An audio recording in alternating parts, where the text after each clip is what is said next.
जैसे हमारे संजय साहब ने बयान दे दिया और आपस में झगड़ेबाजी फूटबाजी की शुरुआत करी है, और आपसे एक ही प्रार्थना है कि ऐसा नारा दीजिए कि तुम इटली वापस जाओ।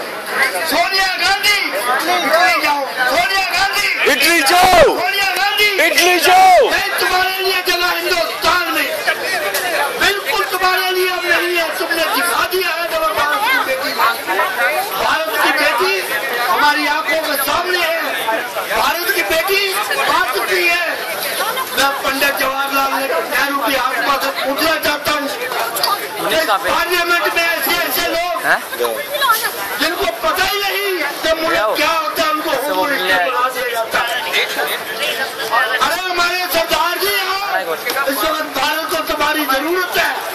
सरदार पटेल जिसने हैदराबाद सिकिंटो में लेके दिया था, सबको याद होगा। सिकिंटो में बगैर तलवार के, बगैर लाठी के, बगैर किसी झगड़े के। अरे कश्मीर तो हमारा महाराजा हरि सिंह लिख के दे दिया था कि ये तुम्हारा है, तुम्हारा है, जो आज तक ये दूसरी इटली की मैम नहीं ले सकी। अगर इसमें हिम्मत है हमारे होम मिनिस्टर में तो श्रीनगर जाके दिखाए। अगर इसमें ताकत है तो लाल चौक पर ये झंडा लगा के दिखाए कि ये कांग्रेसी मिट्टी के मादो। ना इन्होंने कोई आंदोलन किया, ना ये एक दिन जेल गए, ना इन्होंने लाठी खाई, ना इन्होंने गोली खाई, होम मिनिस्टर बन के बैठ गए हैं। इनको ये भी नहीं पता कि मैंने क्या कहना है, इनको ये भी नहीं पता कि मैं क्या बोलूं। जो मुंह में आया जहां चाहे बोल दिया। हमारे बड़े कांग्रेस के पास प्रवक्ता गांधी जी के कांग्रेस जिसने कह दिया था मेरा काम खत्म हो गया, इस कांग्रेस को चलती करो, इसमें लुटेरे गुंडे आ जाएंगे। जब उसको बंद है गांधी जी के, इसमें गुंडे और लुटेरे आएंगे। आइए देश के अंदर हमारे पार्लियामेंट में ये पाकिस्तानी एजेंट है होम मिनिस्टर। इससे पहले लॉ मिनिस्टर भी एक आया था, लॉ मिनिस्टर भी आया था सुलेमान खुर्शीद, जो कंगले हमारे लंगड़े लूलों का माल खा के चलता पड़ा। उसको क्लीन चिट देता है पार्लियामेंट के कांग्रेसी सोनिया गांधी, ब्रिगेडियर राहुल गांधी, जो माल लेके चला गया कंगलों का, हमारे जैसे लूले लंगड़ों का। ये हमारे लॉ मिनिस्टर है हिंदुस्तान के पार्लियामेंट के अंदर। मैं क्या कहूँ, मुझे तो शर्म आती है कहते हुए गांधी तेरे मुल्क में ऐसे ऐसे मिनिस्टर तेरी कांग्रेस ने चुन के रखती है। ये जवाहरलाल के घर की बहू बनना चाहती है, ये नहीं है। इसको अपने फादर इन लॉ के नाम का नहीं पता, जिससे पंडित नेहरू काम था वो था फिरोज गांधी। इनको अपने बेटों को अपने दादे का नाम नहीं पता, बाप के नाम से आगे नहीं जानते। आपको याद होगा एक पागल राय नरेन से तो माँ बेटा हारे थे, और अब इन माँ बेटों की जमानत जब्तों की राय बनेगी और अब मिट्टी से वो नहीं है। गांधी के कहने पर तो कांग्रेस नहीं गई थी, लेकिन राय बरेली और अमेठी की जनता इस कांग्रेसियों को चलता करेगी और चला करके दिखा देगी। वहां की जनता बहादुर है, कमजोर नहीं है। अगर वो माँ बेटे को हरा सकती है तो इनकी जमानत का जब्त करा कर घर भेजेगी, ताकि ये आगे के लिए ऐसा ना मिनिस्टर मिले और ना ही ऐसी पार्लियामेंट मिले। यहाँ सवाल ये युवा तो करोड़ों रुपए खर्च करके जान पहुंचाने वाला मजनू है, इसको लेना नहीं मिलेगी। और मजनू जरूर बनना चाहता है, मजनू नहीं बना। सिर पर पगड़ी बांधे हुए दिखाया था जयपुर में, लेकिन ये मजनू नहीं बन सकता। मजनू बनने के लिए बहुत बड़ा घर ढूंढना पड़ता है। बड़े ही लोग ड्रामे कर रहे मोटरसाइकिल पे जाने के, तो बड़े ड्रामे न चले कि मैं युवा हूँ, मैं पार्लियामेंट में युवा ले आऊंगा। ऐसे युवा लेके आएगा जैसे संजय और सुलेमान खुर्शीद, रिश्तेदार साहब हुसैन के राष्ट्रपति के दामाद, जो कंगलों का माल खाते हैं, ये पुलिस की तो देती है।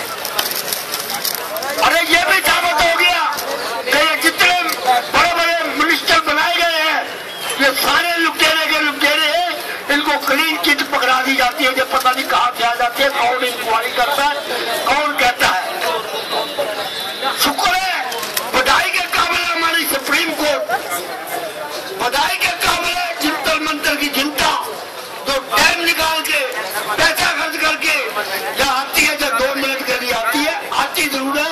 इस भारत की बेटी के लिए ये खिताब जंतर मंतर की जनता ने दिया है। वो भारत की बेटी है, भारत की बेटी बन गई, भारत की बेटी रहेगी। मैं इन्हीं शब्दों के साथ उसको श्रद्धांजलि दे करके इस होम मिनिस्टर को चलता करो, नहीं तो कांग्रेस ये जन्म से डूब मरो, डूब मरो, डूब मरो। दामनी को न्याय दो, न्याय दो, न्याय दो, दामनी को न्याय दो, न्याय दो, न्याय दो, बलात्कारियों को फांसी दो, फांसी दो, फांसी दो। ये सड़क हमारे आपकी, नहीं किसी के बाप की, ये सड़क हमारे आपकी, नहीं किसी के बाप की। आवाज दो, अनेक है, आवाज दो। अनेक है। मैं एक साधारण भारत का नागरिक हूँ और अरुणाचल प्रदेश से, नॉर्थ ईस्ट का अरुणाचल प्रदेश से निकाला गया हूँ। कभी आपने सुना है कि कोई भारतीय नागरिक को दिल्ली से निकाल के यूपी बॉर्डर में फेंक दिया सामान उमान लेके? कभी आपने पेपर में नहीं पढ़ा। किसी जगह इसलिए था कि वहाँ पर जो पेड़ काटता था इलीगल, उसका फोटो खींच करके हम भेजता था दिल्ली में सुप्रीम कोर्ट को कि देखो ये आज कितने बड़े बड़े लकड़ी है जो फायरवुड बोल के रेलवे सिलपाल में, रेलवे वागन में लोड होता है। ये हमारा कसूर था। मैंने देखा आज दिल्ली में, मैंने बहुत ग्रास रूट लेवल का, बहुत नीचे स्तर का आदमी हूँ। मैंने कितने सफर किया दिल्ली में आके, मैं क्वालिफाइड इंजीनियर होकर आज दिल्ली में रह के, आप झुक्की में रह करके आज मेरे पास इतना सामान हो गया कि ट्रक में जाने जाने का हो। मगर मैं 50% जो है पैसा कमाने का धंधा करता हूँ, पेट के लिए, मकान किराए के लिए, 50% सोशल वर्क करता हूँ। मैं कहता हूँ आज किसी का घर में एक ईंटा लगता है, पुलिस पैसा लेने पहुंच जाता है, कौन खबर देता है उसको? कौन खबर देता है? और 2.5 घंटा बाद जो रंग कर रहा था, अल जजीरा बोल रहा था कि एक नकद हालत में, जिस जगह में 1 मिनट में 20-30 गाड़ी जाता है, वो औरत नकद हालत में बैठा हुआ था। क्या यही हमारा भारत का, यही इसी के लिए हमारे जो पूर्वज ने जिंदगी कुर्बान कर दी? पुलिस को कहां से? मैं कहता हूं कि अगर हम जो है जिप्सी में बैठे हुए हैं तब ड्यूटी है। जहाज जैसे अब नॉर्थ ईस्ट से एक इतनी छोटी लकड़ी इलीगल नहीं आ सकता है। सुप्रीम कोर्ट का वहाँ डंडा लगा हुआ है जिसको बोलते हैं SIT, supreme court investigation team.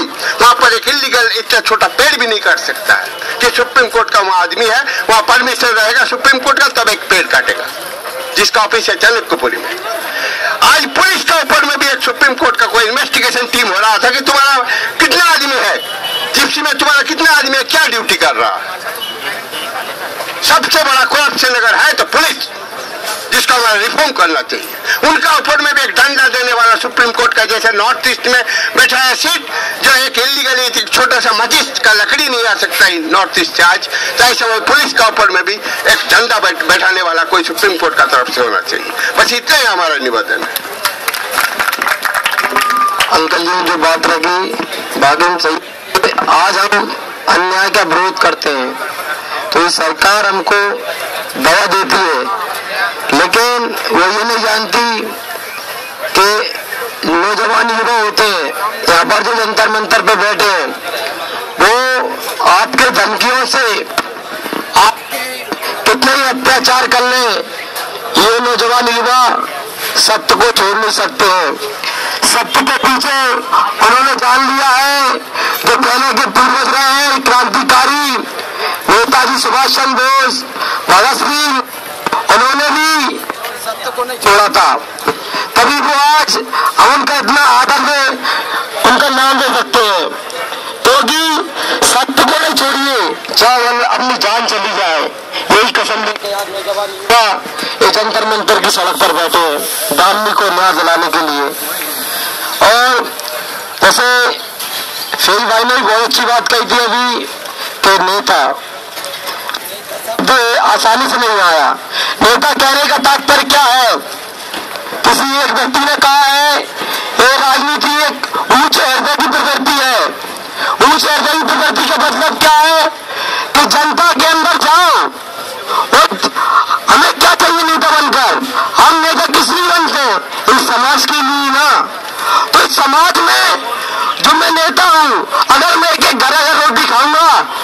क्या मेरा साल भर नहीं गुजरेगा?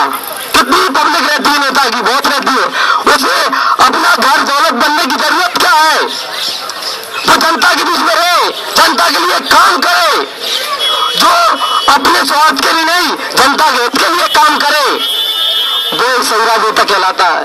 जैसे नेताजी सुभाष चंद्र बोस, उन्होंने कल ये नहीं सोचा था कि मैं एक दिन नेता बन जाऊंगा, मैं भी 10 मंजिला इमारत बना लूंगा, मेरे पास सब गाड़ी बंगला होगा, ये सोच के वो आजादी आंदोलन नहीं आते।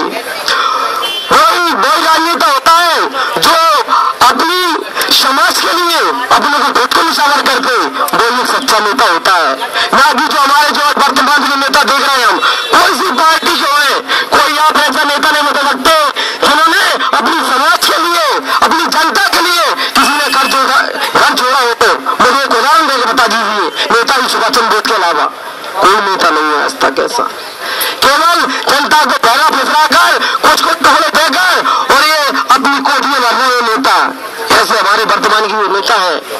लेकिन इसलिए जो जंतर मंतर से नौजवान युवा अपनी न्याय के लिए जो आज महिलाओं के ऊपर अत्याचार हो रहे हैं, इसके लिए यहाँ पर जो लड़ाई लड़ रहे हैं, ये लड़ाई हमें यहाँ पर बैठकर भी लड़नी है, लेकिन मोहल्ले मोहल्ले में जाकर हम यहाँ पर आए, बहुत सारे लोग उस गांव में या उस क्षेत्र में नौजवान युवाओं से बात करनी चाहिए। एक ऐसी सोशल कमेटी